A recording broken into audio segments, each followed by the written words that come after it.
అందరికీ నమస్తే అండి.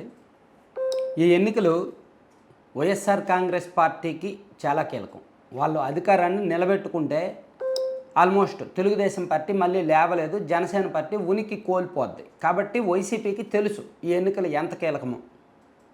At the same time Telugu Desam పార్టీకి జనసేనకి కూడా తెలుసు వాళ్ళకి ఎంత ప్రమాదంలో పడతారో గెలవకపోతే అనేది. అందుకే అందరూ కూడా మ్యాక్సిమం సిన్సియర్గా అండ్ సీరియస్గా ప్రచారం చేస్తున్నారు, అన్నీ వర్కౌట్ చేసుకుంటున్నారు.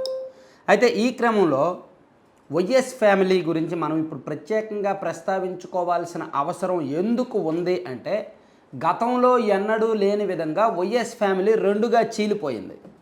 గతంలో షర్మిల గారు వైసీపీ తరపునే ప్రచారం చేశారు, విజయమ్మ గారు వైసీపీ తరపునే ప్రచారం చేశారు, భారతి గారు వైసీపీ తరపునే ప్రచారం చేశారు. ఆ వైఎస్ ఫ్యామిలీ మొత్తం వైసీపీ కోసమే ప్రచారం చేశారు. అంతకుముందు వైసీపీ ఆవిర్భావానికి ముందు కాంగ్రెస్ కోసం పనిచేశారు. కానీ ఇప్పుడు వైఎస్ ఫ్యామిలీ రెండుగా చీలిపోయింది. రెండుగా చీలిపోయి కూడా అందరూ రోడ్ల మీదకి వస్తున్నారు. గతంలో ఏంటి, గత ఎన్నికలకు ముందు అవినాష్ రెడ్డి గారు, భాస్కర్ రెడ్డి గారు, జగన్మోహన్ రెడ్డి గారు రాష్ట్ర వ్యాప్తంగా తిరుగుతారు, షర్మిల గారు రాష్ట్ర వ్యాప్తంగా అక్కడక్కడ తిరిగారు, విజయమ్మ గారు రాష్ట్రంలో అక్కడక్కడ తిరిగారు, భారతి గారు కూడా నియోజకవర్గంలో కొన్ని ప్రాంతాల్లో తిరిగారు. ఇంతవరకే మనకు తెలుసు. కానీ ఇప్పుడు ఒకవైపేమో షర్మిల గారు కాంగ్రెస్ పార్టీ తరఫున, మరోవైపు సునీతారెడ్డి గారు కాంగ్రెస్ పార్టీ తరఫున, వాళ్ళిద్దరూ కూడా కాంగ్రెస్ తరఫున వర్కౌట్ చేస్తున్నారు, కాంగ్రెస్ పార్టీ తరఫున కష్టపడుతున్నారు, చాలా సిన్సియర్గా ఎఫర్ట్స్ అన్నీ పెడుతున్నారు. అలాగే షర్మిల గారి హస్బెండ్ బ్రదర్ అనిల్ కూడా, ఆయన వైఎస్ ఫ్యామిలీ కాకపోవచ్చు, ఆయన కూడా చేస్తున్నాడు. ఇక మరోవైపు ఇటు జగన్మోహన్ రెడ్డి గారు వైసీపీ, అంటే అది కాంగ్రెస్ కదా, సో వైసీపీలో గతంలో రోడ్డు మీదకు రాని నాయకులు కొంతమంది, వైఎస్ అవినాష్ రెడ్డి గారి సతీమణి సమతారెడ్డి, అలాగే వైఎస్ మనోహర్ రెడ్డి గారు, అలాగే దినేష్ రెడ్డి గారు, అలాగే వైఎస్ ప్రమీలమ్మ గారు, అలాగే వైఎస్ మధుకర్, వైఎస్ సుధాకర్ రెడ్డి, అలాగే యువరాజ్, సతీష్ కుమార్, రవికుమార్, పవన్, సుధాకర్, చెవ్వ జగదీష్, ఇలా వీళ్ళందరూ కూడా వాళ్ళ పిల్లలు సకుటుంబ సపరివార సమేతంగా రోడ్డెక్కారు. సో ఉమ్మడి వైఎస్ఆర్ జిల్లాలో వైఎస్ఆర్ కుటుంబానికి ఇప్పటివరకు ఎదురే లేదు. కడప పార్లమెంటు నుంచి 1989లో తొలిసారి వైఎస్ఆర్ ఎంపీగా ఎన్నికయ్యారు. వరుసగా 4 పర్యాయాలు ఆయనదే విజయం. 1989 నుంచి 2019 వరకు 10 సార్లు కడప పార్లమెంటుకి ఎన్నికలు జరగగా అన్ని ఎన్నికల్లో కూడా వైఎస్ కుటుంబానికే పట్టం కట్టారు. కరెక్టే. అటు పులివెందుల నియోజకవర్గం ఏమో, అసెంబ్లీ ఏమో 1978 నుంచి వైఎస్ ఫ్యామిలీది, 1989 నుంచి కడప పార్లమెంట్ వైఎస్ ఫ్యామిలీది. కానీ ఇప్పుడు తొలిసారిగా ఆ వైఎస్ ఫ్యామిలీ రెండుగా చీలిపోయింది. కాబట్టి అసలు వాళ్ళ ఓటింగు పార్టీ ఓటింగా, పర్సనల్ ఓటింగా? అసలు జగన్మోహన్ రెడ్డి గారికి ఎంత బలం ఉంది? వైఎస్ ఫ్యామిలీ రెండుగా చీలిపోతే షర్మిల గారికి ఉన్న ఓట్ బ్యాంక్ ఎంత? వివేకానంద రెడ్డి గారి కేసు ప్రభావం ఈ ఫ్యామిలీ మీద ఎంత మేరకు పడింది?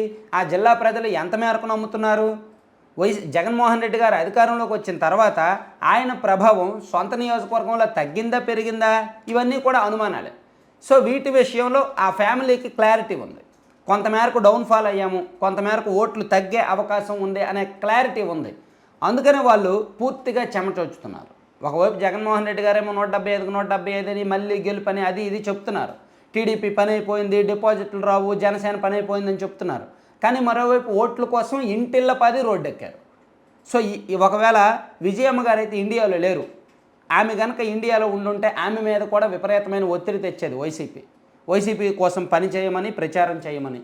కానీ ఆమె షర్మిల గారికి పని చేయాలా, అంటే కాంగ్రెస్ పార్టీకి ప్రచారం చేయాలా, వైసీపీకి ప్రచారం చేయాలా, ఏది తేల్చుకోలేక ఇద్దరు పిల్లలు కూడా చెరోవైపు పయనిస్తుండటంతో ఏ దారి వెతుక్కోవాలో తేల్చుకోలేక ఆమె అమెరికా వెళ్ళిపోయారు. తొలిసారి ఆమె 2009లో కూడా, ఈవెన్ గతంలో అనేక సార్లు ఆమె రాజశేఖర రెడ్డి గారు బతుకున్నప్పుడు రాజశేఖర రెడ్డి గారి తరపున నియోజకవర్గంలో ఇంటింటికి తిరిగి ఓట్లు అడిగారు. రాజశేఖర రెడ్డి గారు చనిపోయిన తర్వాత ఉప ఎన్నికల్లో ఆమె ఓట్లు అడిగి గెలిచారు. ఆ తర్వాత 2014లో విశాఖపట్నం ఎంపీగా పోటీ చేశారు, ఓడిపోయారు. 2019 ఎన్నికల్లో రాష్ట్ర వ్యాప్తంగా పర్యటించి ప్రచారం చేశారు. కానీ ఇప్పుడు చూసారా, మొత్తానికి 1978 నుంచి మొదటిసారిగా విజయమ్మ గారు కూడా ఎన్నికలకు దూరంగా ఉండాల్సి వచ్చింది, జనాలకు దూరంగా ఉండాల్సి వచ్చింది. మరి ఆ ఘనత ఎవరికి దక్కుద్ది? ఆమె తప్ప మిగిలిన అందరూ కూడా అటువైపు ఉన్న వాళ్ళు అటువైపు, ఇటువైపు ఉన్న వాళ్ళు ఇటువైపు, ఎవరికి నచ్చినట్టు వాళ్ళు ప్రచారం చేస్తూనే ఉన్నారు. షర్మిల గారు కడప ఎంపీగా పోటీ చేస్తున్నారు కాబట్టి ఆమె తరపున, ఆమె రాష్ట్ర వ్యాప్తంగా ప్రచారం చేస్తున్నారు కాబట్టి ఆమె తరపున కడప పార్లమెంట్ పరిధిలో సునీత గారు అండ్ సునీత గారి హస్బెండ్ రాజశేఖర్ రెడ్డి గారు అండ్ షర్మిల గారి హస్బెండ్ బ్రదర్ అనిల్ గారు ఇంటర్నల్గా వర్కౌట్ చేస్తున్నారనమాట. ఇంటర్నల్ వర్క్స్ అన్నీ చేసుకుంటున్నారు. Thank you.